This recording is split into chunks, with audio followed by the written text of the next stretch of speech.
ফেব্রুয়ারি সংসদ নির্বাচনের দিনই গণভোট, জানালেন প্রধান উপদেষ্টা। সংবিধানে জুলাই সনদ অন্তর্ভুক্তির প্রতিশ্রুতি।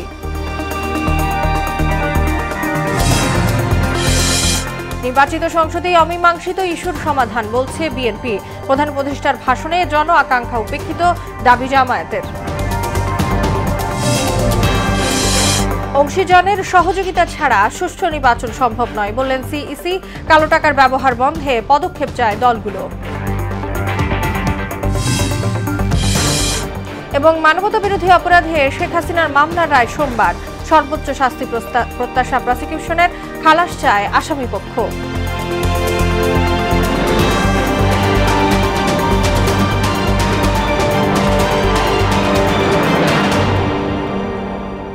আসসালামু আলাইকুম, সবাইকে মোহনা সংবাদে স্বাগত। শুনছিলেন শিরোনাম, পুরো সংবাদের সঙ্গে আছি তাসনুয়া বিনতে তাহের।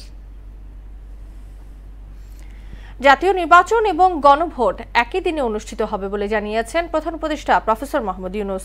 দুপুরে জাতির উদ্দেশ্যে দেয়া ভাষণে তিনি বলেন, দ্বিকক্ষ বিশিষ্ট সংসদ, নির্বাচনকালীন তত্ত্বাবধায়ক সরকার সহ 4 বিষয়ে হবে গণভোট। সেখানে হ্যাঁ সূচক জয়ী হলে আগামী সংসদে নির্বাচিত প্রতিনিধিদের নিয়ে একটি সংবিধান সংস্কার পরিষদ গঠিত হবে। এ সময় সংবিধানে জুলাই সনদ অন্তর্ভুক্তি করা হবে বলেও জানান প্রধান উপদেষ্টা। আরও জানাচ্ছেন রাজীব আহমেদ। জুলাই সনদের বাস্তবায়নে ঐকমত্য কমিশনের সুপারিশ সামনে আসতেই মতবিরোধ দেখা দেয় রাজনৈতিক মহলে। এমন বাস্তবতায় বৃহস্পতিবার দুপুরে জাতির উদ্দেশ্যে ভাষণ দেন প্রধান উপদেষ্টা। সেখানে জাতীয় নির্বাচন এবং গণভোট আয়োজনের সুনির্দিষ্ট দিন উল্লেখ করেন তিনি। আমরা সকল বিষয় বিবেচনা করে সিদ্ধান্ত নিয়েছি যে আগামী জাতীয় সংসদ নির্বাচনের দিনেই গণভোটের আয়োজন করা হবে। অর্থাৎ জাতীয় নির্বাচনের মতো গণভোটও ফেব্রুয়ারির প্রথমার্ধে একই দিনে অনুষ্ঠিত হবে। গণভোটে থাকবে 4টি প্রশ্ন। হ্যাঁ এবং না এর মাধ্যমে নিজেদের মতামত জানাবেন মানুষ। একই দিনে 2টি ভোট আয়োজনে সংস্কারের লক্ষ্য বাধাগ্রস্ত হবে না বলেও মনে করেন ডক্টর ইউনূস। গণভোটের দিন এই 4টি বিষয়ের উপর একটি মাত্র প্রশ্নে আপনি হ্যাঁ বা না ভোট দিয়ে আপনার মতামত জানাবেন। এতে সংস্কারের লক্ষ্য কোনোভাবে বাধাগ্রস্ত হবে না। গণভোটের সংখ্যাগরিষ্ঠ ভোট হ্যাঁ হলে আগামী জাতীয় সংসদ নির্বাচনে নির্বাচিত প্রতিনিধি নিয়ে একটি সংস্কার পরিষদ গঠিত হবে বলে জানান প্রধান উপদেষ্টা। গণভোটের সংখ্যাগরিষ্ঠ ভোট হ্যাঁ সূচক হলে আগামী সংসদ নির্বাচনে নির্বাচিত প্রতিনিধি নিয়ে একটি সংবিধান সংস্কার পরিষদ গঠিত হবে। এই প্রতিনিধিগণ একই সাথে জাতীয় সংসদের সদস্য হিসেবে দায়িত্ব পালন করবেন। তিনি জানান, উপদেষ্টা পরিষদে জুলাই জাতীয় সনদ বাস্তবায়ন আদেশ অনুমোদন পেয়েছে। শিগগিরই গেজেট আকারে প্রকাশ করা হবে। জুলাই সনদকে মূল দলিল হিসেবে ধরে নিয়ে অন্তর্বর্তী সরকার আজকের উপদেষ্টা মণ্ডলীর সভায় জুলাই জাতীয় সনদ সংবিধান সংস্কার বাস্তবায়ন আদেশ 2025 অনুমোদন করেছে। নতুন বাংলাদেশের স্বপ্ন বাস্তবায়নে মতভেদ ভুলে এক হয়ে চলতে রাজনৈতিক দলগুলোর প্রতি আহ্বানও জানান প্রধান উপদেষ্টা। আগামী ফেব্রুয়ারিতে সুষ্ঠু নির্বাচন অনুষ্ঠানের বিষয়ে অভ্যুত্থানের সপক্ষে রাজনৈতিক দলগুলোকে অবশ্যই ঐক্যবদ্ধ থাকতে হবে। রাজীব আহমেদ, মোহনা সংবাদ। জন্য এসব প্রধান উপদেষ্টার বক্তব্যে সবাই একমত হবেন, এটা স্বাভাবিক নয়। তবে জাতীয় নির্বাচনের মাধ্যমে গঠিত সংসদেই দেশের অমীমাংসিত বিষয়গুলো নিয়ে আলোচনা ও সমাধানের পথ খুঁজে পাওয়া সম্ভব বলে জানিয়েছেন বিএনপি মহাসচিব মির্জা ফখরুল ইসলাম আলমগীর। রাজধানীতে এক সেমিনারে একথা জানান তিনি। বলেন, জুলাই অভ্যুত্থানের পর যে সুযোগ সৃষ্টি হয়েছে তা কাজে লাগিয়ে দ্রুত নির্বাচনের মাধ্যমে গণতন্ত্রকে প্রাতিষ্ঠানিক রূপ দিতে হবে। তানজিদ ভূঁইয়ার প্রতিবেদন। রাজধানীর একটি হোটেলে জাতীয় সংসদ নির্বাচন 2026 জাতীয় ঐক্যের প্রয়োজনীয়তা শীর্ষক সেমিনারের আয়োজন করে foundation for strategic and development. এতে অংশ নেন বিভিন্ন রাজনৈতিক দলের নেতা ও বিশিষ্ট জনরা। সেমিনারে আলোচনায় উঠে আসে নির্বাচন ও সাম্প্রতিক রাজনৈতিক পরিস্থিতি। বক্তারা গণভোটের সংকট কাটিয়ে দেশকে এগিয়ে নিতে রাজনৈতিক ঐক্য ও নির্বাচনের অপরিহার্যতা তুলে ধরেন। বাংলাদেশকে যদি আপনি পরিবর্তন করতে চান, দলীয় স্বার্থ পুরোটা বাদ দিতে হবে। এটা এনসিপি কে যেমন দিতে দিতে হবে, এটা বিএনপিকেও দিতে হবে, জামাতকেও দিতে হবে। আমাদের ঐক্য ধরে রাখার জন্য সবার প্রতি আমার আহ্বান যে এই আলোচনাগুলো আমরা যেন সরল রেখায় যাই। আমাদের আসলেই নির্বাচন দরকার। আমাদের ঐক্যের প্রতীক হয়ে উঠবে জনগণের জন্য একটি সুষ্ঠু, সুন্দর এবং সম্প্রীতিমূলক বাংলাদেশ প্রতিষ্ঠা করা, যেখানে সমৃদ্ধি থাকবে, যেখানে পলিটিক্স এবং পলিসির মাধ্যমে জনগণের আকাঙ্ক্ষার প্রতিফলন করবে। এ সময় আসছে নির্বাচনে ফেসিবাদ বিরোধী জাতীয় ঐক্য ধরে রাখার আহ্বান জানান বিএনপির স্থায়ী কমিটির সদস্যরা। আগামী দিনে নির্বাচনটি অনুষ্ঠিত হলে আমরা যেন গণরায়কে মেনে নেই, এই মানসিকতা যেন আমরা অর্জন করতে পারি। ঐক্য ছাড়া তো কোনো উপায় নেই, ঐক্য আমাদের ঐক্যবদ্ধ হতেই হবে। আমরা যদি গণতন্ত্রে বিশ্বাস করি তাহলে কিন্তু সেই গণতন্ত্রকে কার্যকর করার জন্য আমার জানা মতে একটি মাত্র পন্থা রয়েছে, সেই পন্থাটি কিন্তু হচ্ছে একটি সুষ্ঠু নিরপেক্ষ।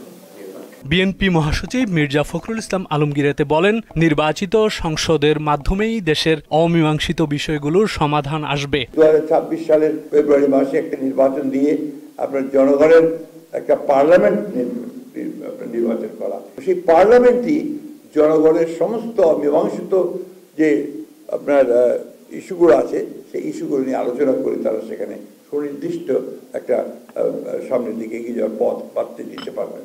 বিএনপি ক্ষমতায় গেলে গণতন্ত্রকে প্রাতিষ্ঠানিক রূপ দিতে জুলাই যোদ্ধাদের প্রচেষ্টা অব্যাহত রাখবে বলেও জানান তিনি। জুলাই যুদ্ধের যারা শহীদ হয়েছেন তাদের প্রতি আন্তরিক ধন্যবাদ, কৃতজ্ঞতা এবং শ্রদ্ধা জানাচ্ছি যে তারা আমাদেরকে একটা সুযোগ করে দিয়েছেন এইবার এই গণতন্ত্রকে একটা প্রাতিষ্ঠানিক রূপ দেওয়ার জন্য।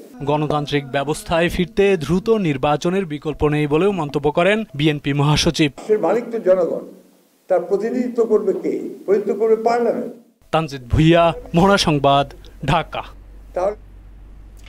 প্রধান উপদেষ্টা ডক্টর মোহাম্মদ ইউনূসের ভাষণে জনগণের আকাঙ্ক্ষা পূরণ হয়নি বলে জানিয়েছেন জামায়াতে ইসলামীর সেক্রেটারি জেনারেল অধ্যাপক মিয়া গোলাম পরোয়ার। বিকেলে রাজধানীর দলীয় কার্যালয়ে আয়োজিত সংবাদ সম্মেলনে জাতির উদ্দেশ্যে দেয়া প্রধান উপদেষ্টার ভাষণে তাৎক্ষণিক প্রতিক্রিয়ায় এ তথ্য জানান তিনি। বলেন, জনগণের দাবি ও অভিপ্রায় উপেক্ষা করে প্রধান উপদেষ্টা একই দিনে নির্বাচন ও গণভোটের নির্দেশ দিয়েছেন।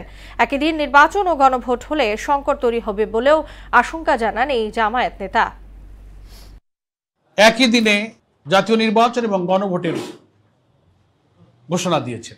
বাংলাদেশ জামাত ইসলামীর পক্ষ থেকে খুবই পরিষ্কার করে বলতে চাই যে প্রধান উপদেষ্টার একই দিনে গণভোট এবং জাতীয় নির্বাচনের ঘোষণায় জনগণের আকাঙ্ক্ষা পূর্ণ হয়নি। তফসিল ঘোষণার পর নির্বাচন নিয়ে অনিয়ম হলে কঠোর ব্যবস্থা নেওয়া হবে বলে হুঁশিয়ারি দিলেন প্রধান নির্বাচন কমিশনার এএমএম নাসির উদ্দিন। আগারগাঁও নির্বাচন ভবনে রাজনৈতিক দলগুলোর সঙ্গে সংলাপে অংশীজনদের সহযোগিতা ছাড়া সুষ্ঠু নির্বাচন আয়োজন সম্ভব নয় বলেও জানান তিনি। এ সময় নির্বাচনে কালো টাকার ব্যবহার বন্ধে কমিশনের কঠোর পদক্ষেপ দাবি করেন রাজনৈতিক দলের প্রতিনিধিরা। সুরাইয়া মুনের রিপোর্ট।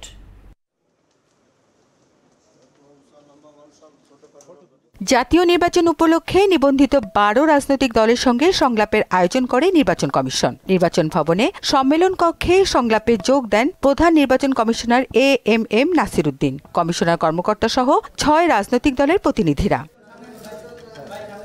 প্রথম পর্বে বিভিন্ন দলের পক্ষ থেকে নির্বাচনের প্রস্তুতি, পরিবেশ, প্রধান রাজনৈতিক দলগুলোর আচরণ নিয়ে নানা অসঙ্গতি তুলে ধরা হয়। এখনো নির্বাচনের পরিবেশ তৈরি হয়নি বলে দাবি করেন তারা। তফসিল ঘোষণার পূর্বেই অবশ্যই একটা নিরাপত্তা সিকিউরিটি অপারেশন করা উচিত, যাতে করে জনমনে স্বস্তি ফিরে আসে। বিগত দিনের কথাই বলছি যে তারা নির্বাচন কমিশনের সমস্ত প্রশাসনিক যে যারা কাজ করবে সংশ্লিষ্ট সকল মহলের উপরে একটা খবরদারির চিন্তা করেন। দ্বিতীয় পর্বে অন্য 6 রাজনৈতিক দলের সঙ্গে বৈঠকে প্রার্থীদের জামানত কমিয়ে 5,000 ও নির্বাচনী ব্যয় 5 লাখ টাকা নির্ধারণের দাবি জানানো হয়। আচরণবিধি লঙ্ঘন করলে তাৎক্ষণিক কোনো ব্যবস্থা নেওয়া হয় না বলেও অভিযোগ করেন তারা। যারা ধনী, যারা লুটপাটকারী, অর্থ আত্মসাৎকারী, তাদেরকে কিন্তু আমরা ফ্যাসিলিটি দিচ্ছি, এটা যে কোনো কারণেই হোক। জামানতের বিষয়ে যে কথাটা বলেছি যে জামানত মানে ফ্ল্যাট রেট জামানত হওয়া উচিত না,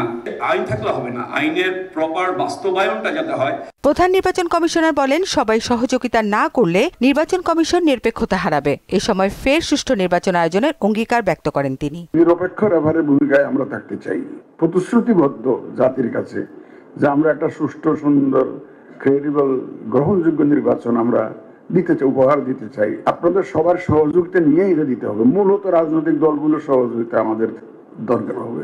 কমিশন পোস্টার নিষিদ্ধ করার পরেও শহরের যে চিত্র তা হতাশাজনক। আচরণবিধি লঙ্ঘন করলে কমিশন কোনোভাবেই ছাড় দেবে না বলেও জানান প্রধান নির্বাচন কমিশনার। আপনারা যদি আমাদের পাশে থাকেন, ইনশাআল্লাহ আমরা একটা সুস্থ ধারার নির্বাচন চাই। সুরাইয়া মুন্নি, মোহনা সংবাদ, ঢাকা। জুলাই আন্দোলনে সংঘটিত মানবতা বিরোধী অপরাধের ঘটনায় হাসিনা কামাল সহ ৩ আসামির বিরুদ্ধে করা মামলার রায় ঘোষণা হবে ১৭ নভেম্বর। বিচারপতি গোলাম মর্তুজা মজুমদারের নেতৃত্বাধীন ৩ সদস্যের ট্রাইব্যুনাল আজ এই রায়ের দিন ধার্য করেন। এদিকে রায়ের সর্বোচ্চ শাস্তি প্রত্যাশা করছেন চিফ প্রসিকিউটর তাজুল ইসলাম। তবে আসামিরা খালাস পাবেন বলে আশা করছেন রাষ্ট্রনিযুক্ত আসামি পক্ষের আইনজীবী আমির হোসেন। মেজবা রহমানের রিপোর্ট।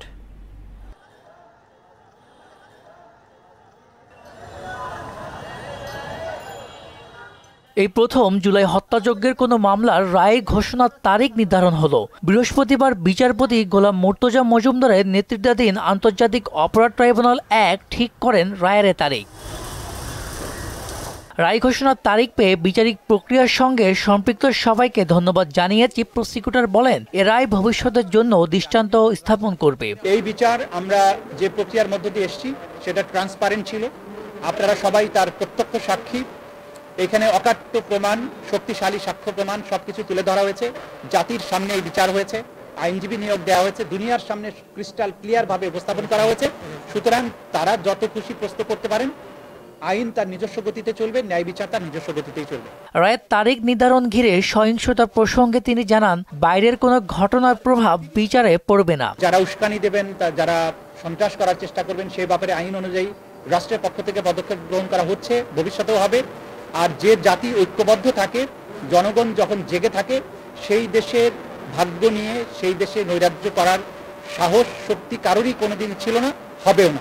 এদিকে বিচার প্রক্রিয়া সুষ্ঠু ও স্বচ্ছ হয়েছে উল্লেখ করে রাষ্ট্রনিযুক্ত আসামি পক্ষের আইনজীবীর প্রত্যাশা, আসামিরা খালাস পাবেন। সাক্ষী জবানবন্দি যারা সমস্ত কিছু সমাপ্ত করেছেন এবং তৎপরবর্তীতে রায়ের জন্য দিন ধার্য করেছেন, এর জন্য তাদেরকে আমার ধন্যবাদ। আমি মনে করি যে আমার সাক্ষীর যে সমস্ত জবানবন্দি হয়েছে, তার প্রেক্ষাপটে যে সকল জেরা হয়েছে, সবকিছু মিলিয়ে আমি বিশ্বাস করি আমার আসামিদ্বয় খালাস পাবে। দীর্ঘ ৫ মাসের বিচারিক প্রক্রিয়ার মধ্য দিয়ে রায় গড়ালো জুলাই হত্যাকাণ্ডের প্রথম কোনো মামলা। মেজবা রহমান, মোহনা সংবাদ, ঢাকা। জুলাই হত্যাযজ্ঞ মামলার রায় নিয়ে জনমনে কোনো শঙ্কা নেই উল্লেখ করে স্বরাষ্ট্র উপদেষ্টা জাহাঙ্গীর আলম চৌধুরী বলেন, সবার সহযোগিতা থাকলে শেখ হাসিনাকে ফিরিয়ে আনা সহজ হবে। দুপুরে সচিবালয়ে সাংবাদিকদের এক প্রশ্নের জবাবে তিনি একথা বলেন। কার্যক্রম নিষিদ্ধ আওয়ামী লীগের কর্মসূচি ঘিরে ছোটখাটো কিছু ঘটনা ঘটলেও সরকার ব্যবস্থা নিয়েছে বলেও দাবি করেন স্বরাষ্ট্র উপদেষ্টা। ওইরকম বড় ধরনের কোনো সমস্যা নাই, ছোটখাটো দুই একটা ঘটনা ঘটছে, এটা আপনারা মিডিয়ায় দেখছেন, আমিও দেখছি, এবং এইটার ক্ষেত্রে সাথে সাথে কিন্তু আমরা অ্যাকশন নিচ্ছি। না না না, কোনো শঙ্কা নাই, আল্লাহ দিলে সবাই সহযোগিতা থাকলে অবশ্যই সহজ হবে। কার্যক্রম নিষিদ্ধ আওয়ামী লীগের লকডাউন কর্মসূচি ঘিরে জোরদার ছিল ঢাকার নিরাপত্তা ব্যবস্থা। বিভিন্ন গুরুত্বপূর্ণ মোড়ে বসানো হয় চেকপোস্ট, সড়কে কম ছিল গণপরিবহনের সংখ্যা। এদিকে নাশকতা ঠেকাতে শাহবাগ সহ বিভিন্ন সড়কে অবস্থান নেয় রাজনৈতিক দলের নেতাকর্মীরা। আরও জানাচ্ছেন হিমার আসাদ। লকডাউন কর্মসূচির দিন রাজধানীর বিজয় সরণির চিত্র এটি। সড়কে যানবাহনের চলাচল থাকলেও সংখ্যায় তা কম। নিরাপত্তা রক্ষায় পুলিশ সদস্যদের পাশাপাশি দেখা গেছে সেনা ও বিজিবি সদস্যদের। এদিকে নাশকতা ঠেকাতে রাজধানীর বিভিন্ন পয়েন্টে রাজনৈতিক দলের নেতাকর্মীরাও অবস্থান নেন। দেখা যায় কয়েকটি মিছিল। জুলাই হত্যাকাণ্ডের দায়ে আওয়ামী লীগ নিষিদ্ধের দাবি জানান তারা। শেখ হাসিনা জাতিসংঘের রিপোর্ট অনুযায়ী যে ১৪০০ মানুষকে হত্যা করেছে এবং ১৬ বছরে ১০,০০০ মানুষকে হত্যা করছে, তাহলে ইকুয়াল টু ১১,৪০০। আমাদের দাবি হচ্ছে তাকে ১১,৪০০ বারে তাকে ফাঁসি দেওয়া হোক। শেখ হাসিনার জন্য বাংলাদেশের এই ১৮ কোটি ২০ কোটি মানুষ সঠিকভাবে চলতে পারতো না, সঠিকভাবে ভোট দিতে পারতো না, একটা আয়নাঘর তৈরি করে জিম্মি করে রাখতো। এইটার প্রতিহিত করার জন্য আমরা উদ্যোগ নিয়েছি। আওয়ামী লীগের কর্মসূচি ঠেকাতে জনগণ স্বতঃস্ফূর্তভাবে অংশগ্রহণ করছে বলেও দাবি করেন অবস্থানকারীরা। আজকে সারাদিন রাস্তা অবস্থান করব, তাদেরকে যেখানেই পাবো সেখানে আমরা তাদেরকে ঠেকিয়ে দেব। আমরা যেখানে পাবো তাদেরকে গণদোলাই দিয়ে আমরা পুলিশের কাছে হস্তান্তর করব।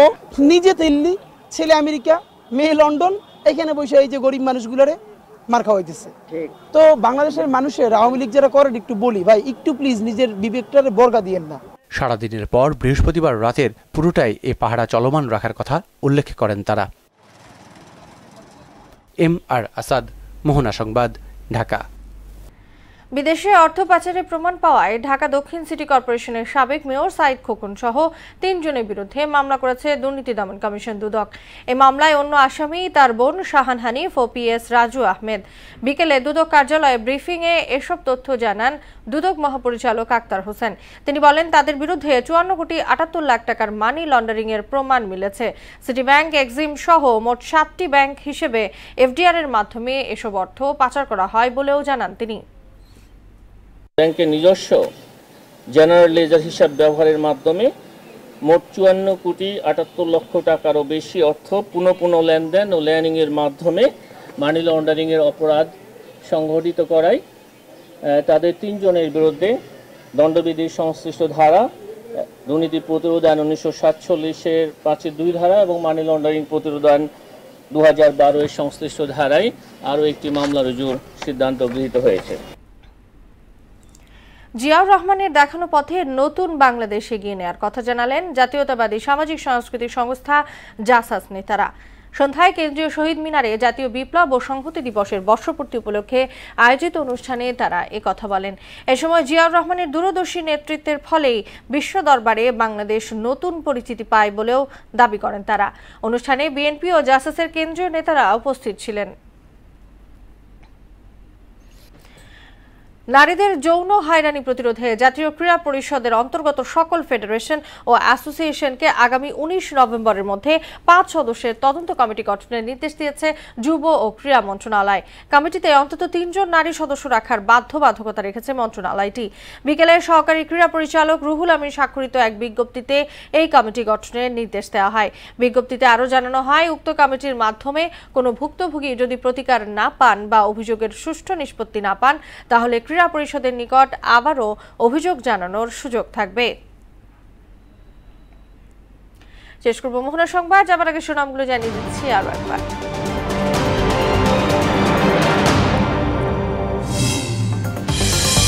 ফেব্রুয়ারির সংসদ নির্বাচনের দিনই গণভোট, জানালেন প্রধান উপদেষ্টা। সংবিধানে জুলাই সনদ অন্তর্ভুক্তির প্রতিশ্রুতি।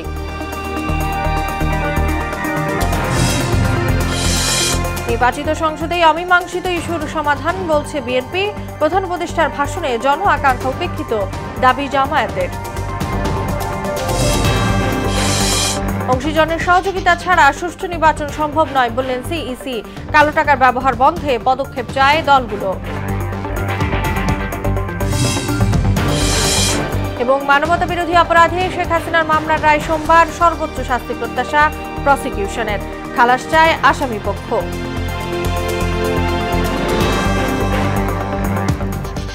এই ছিল মোহনা সংবাদে। পরবর্তী সংবাদ রাত 12টায়। মোহনার সবশেষ খবর জানতে ভিজিট করুন www.mohana.tv। সংবাদ দেখতে পান ফেসবুক ও ইউটিউবেও। এতক্ষণ সঙ্গে থাকার জন্য ধন্যবাদ সবাইকে।